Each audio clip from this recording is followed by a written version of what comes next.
प्यारे सज्जनों, हम अक्सर ही पढ़ते हैं गुरु की सेवा सब सुख खान, सेवक पावे दरगह मान।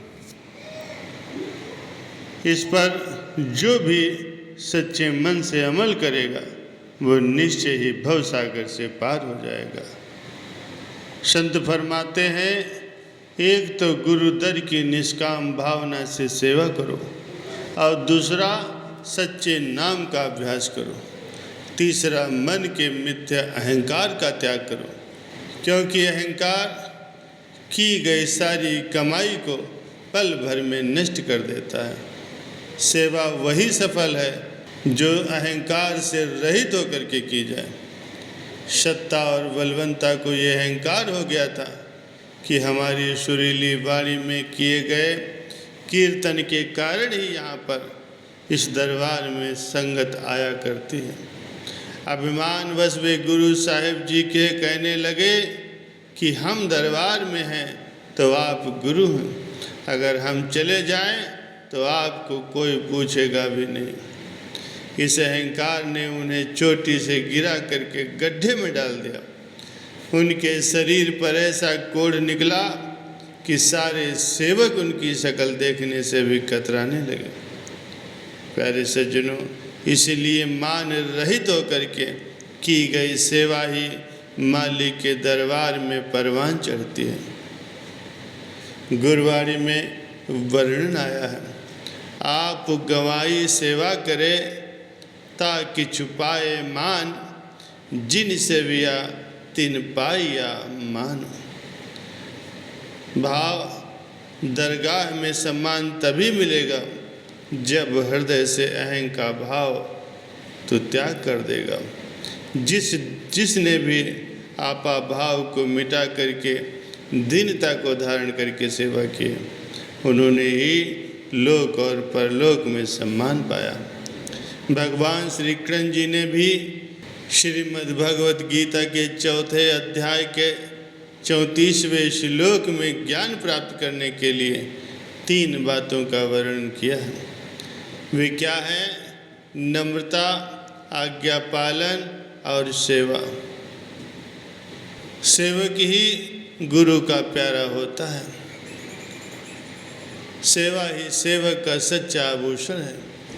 जो श्रद्धा भाव से पूर्ण सद्गुरु की तन और मन से सेवा करता है तो उसका तन निरोगी हो जाता है। जो मन से सेवा करता है उसके मन के समस्त रोगों का नाश हो जाता है, और जो धन से सेवा करता है उसके धन में आशातीत वृद्धि होने लगती है। श्री गुरु महिमा में वर्णन आया है, गुरु की अद्भुत है प्रभुताई, मिले सहस्त्र गुना हो जाए। सद्गुरु की ये प्रभुताई है कि जो भी उनके लिए एक कण भी भेंट करता है तब उसका कई सहस्त्र गुना करके वापस लौटा देते हैं। द्रौपदी की ही एक मिसाल ले लो।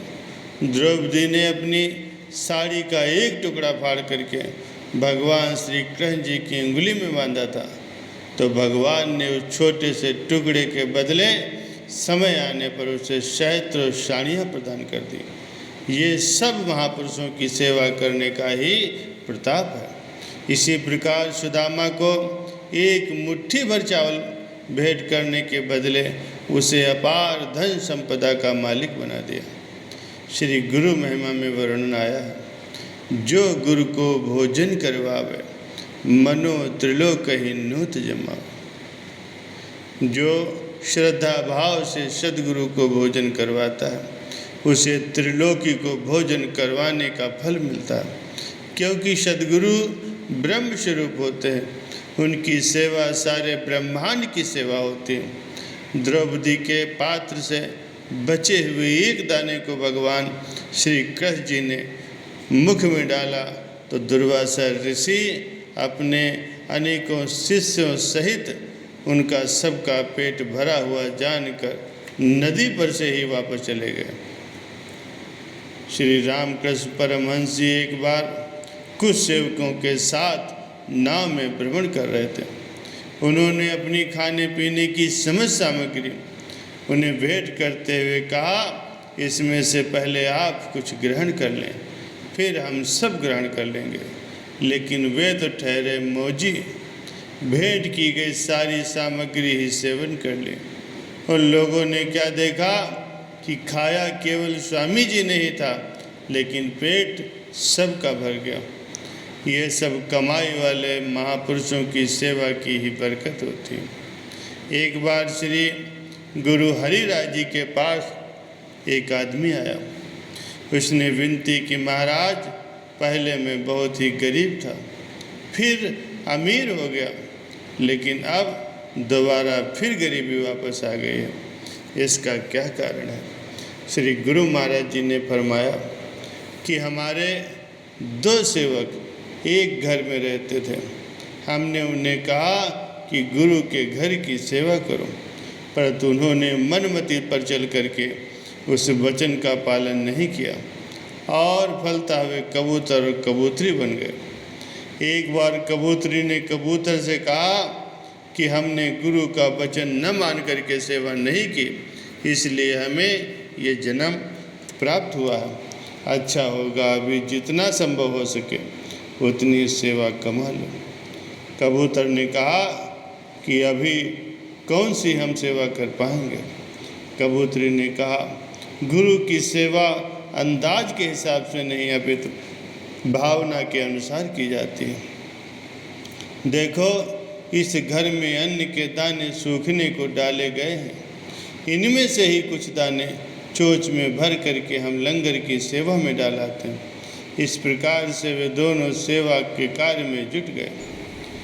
गुरु साहब जी ने फरमाया, जब तुम निर्धन थे तब पंछियों ने तुम्हारे घर से अन्न के दाने ला करके लंगर में डाले और वो अनाज गुरमुखों के मुख में गया। उसी से ही तुम्हारा भाग्य खुला और तुम अमीर बन गए।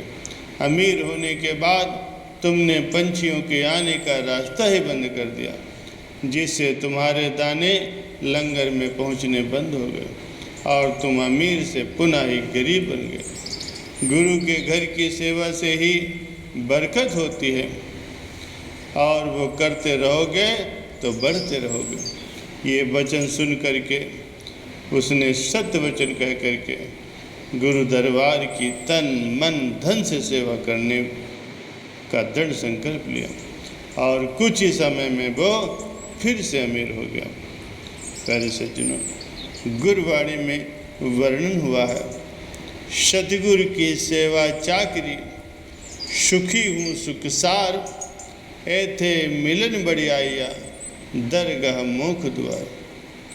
सदगुरु की सेवा सुखदायिनी है, जो यहाँ भी सम्मान दिलवाती है और मालिक की दरगाह में भी इज्जत और मान सम्मान दिलवाती है। वो यहाँ भी सुखपूर्वक जीवन यापन करता है और अपना परलोक भी संवार लेता है।